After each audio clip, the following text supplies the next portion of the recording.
the Matt Paggy. The Teenage Mutant Ninja Turtle series we're talking about today ain't your daddy's TMNT and ain't your mama's TMNT. It's more like that weird uncle who you only see at Thanksgiving. More like his TMNT. Mutant Turtles, SupermanLegend. I'm pretty sure we're the first channel to talk about this. Frick. Well, if you can't do it first, do it best. Or else, steal the subject for your own video. But before we get into stealing, he's Keto. And he's Mio. Now let's steal. This series is over, but also it's OVA, made for the express purpose of promoting a Japanese Ninja Turtles toy line. The first episode has an anime opening with music that's actually pretty good.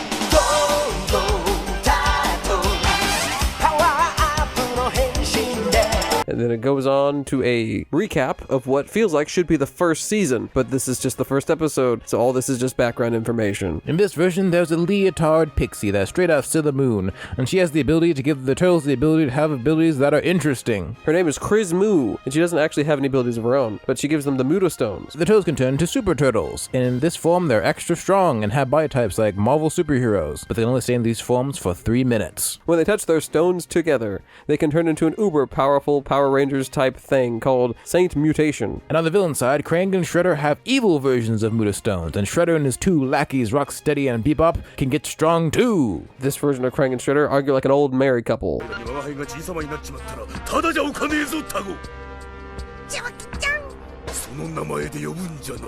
The bad guys are currently in possession of an evil Muta Stone that has something called a Dark Moo that has the power to wipe out Earth. She's beginning to awaken, which is causing stars to disappear. The turtles become aware of this and find it slightly concerning, so they leave the sewer to see what's up. Then they run into Shredder, and they fight. But Splinter thinks that this fight is some kind of distraction, so he and Chris head off to do something, find Krang, I guess.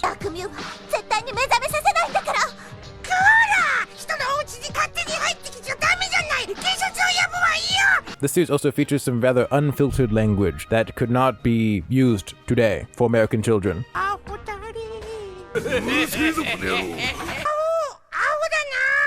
Back over in the fight, the turtles aren't doing so hot against Shredder and his cronies. Luckily for them, Dark Moo awakens further and causes earthquakes and floods, which serves as a distraction. Although the flooding is still kind of a big deal. But now, Dark Moo is completely awake, and she blasts Shredder with some kind of Dark Moo energy, which turns him into a kaiju-sized Dark Devil Shredder. Shredder goes after the turtles by using his size and Dark Energy Blast, which Splinter can fend off for some reason. But Dontel uses his Super Turtle Brain to trick Shredder into making a building fall on top of his own head, which is more property damage and lives lost. Dark Moo is still gonna blow up the planet though, so the turtles go Super Saint mode and go to space to fight her. Will the turtles be able to survive this epic battle? Will Chris Moo have to perform the ultimate sacrifice? Find out next time. Anyway, in the second episode, the still alive turtles go to Japan and Chris Moo is dead. They're in Japan because they've been summoned to help a shinobi village which is having some kind of problem. Meanwhile, Krang persuades Shredder and his goons to go and get a new Muta Stone that's been found. Conveniently, the alleged Muta Stone is also in Japan.